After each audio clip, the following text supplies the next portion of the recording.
everyone, it's Justine, and today I'm creating a card using the July theme for the So Susie stamps, and I created this card here, and I tried out a new color combination that's a very pastel and light, soft, feminine colors with Tim Holtz inks.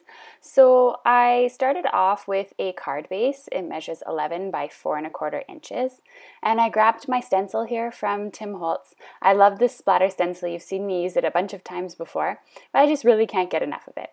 Today I'm going to be using ink blushers, which as I was looking at the supply list, they're not very common anymore, but I had them in my stash and I wanted to give them a try because I haven't used them before. So I started off with spun sugar and I used a circular motion like I would do with the blending tool, and I used a very light hand. And I actually find these are easier to blend with than a blending tool. So it was really interesting to get to use these. And I know I'm going to do a comparison video towards the end of July on ink blushers, the blending tool, and clarity brushes to see what kind of effect you get with each one with blending. So be sure to check that out when it comes out. Next up, I'm using milled lavender, and I'm mixing that in with the spun sugar. These two colors really mesh well together. The other two colors I'm going to be using are Shaded Lilac and Tattered Rose. Tattered Rose ended up being quite dark, but I still like the way that it looked. So I'm just continuing to go in with the spun sugar to blend that into the milled lavender, and then I'm just filling in some of these spots here. And I'm going to move my stencil now and just turn it around to give it a little bit more of a variety, and I'm going to continue on my ink splotch here with the Shaded Lilac. So I'm just going in. This color also blended nicely with the last two colors that I just used. As I said, the Tattered Rose didn't blend too nicely with the Shaded Lilac, but it worked overall when it was all finished and stamped out. I think it still looked quite nice. But I wanted to try out a new color combination today that wasn't my standard really bright, vibrant colors, and I really like that I tried something new today.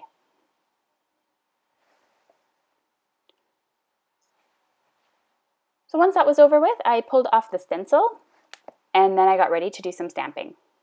So my apologies, this part of the video sort of cut off, but I just stamped my sentiment and my fairy. This is Fairy with a Flower and Never Say Goodbye by So Susie Stamps. I'll have them linked below in the video description as well as on my blog. So I just did simple stamping. I just stamped them onto my card, and I was going to scrap the video because I had missed that scene, but I figure everybody who's watching this knows how to stamp. So you just need to stamp those on with black ink. Next up, I'm going to add some embellishments with some Nouveau drops. These are new and really cool.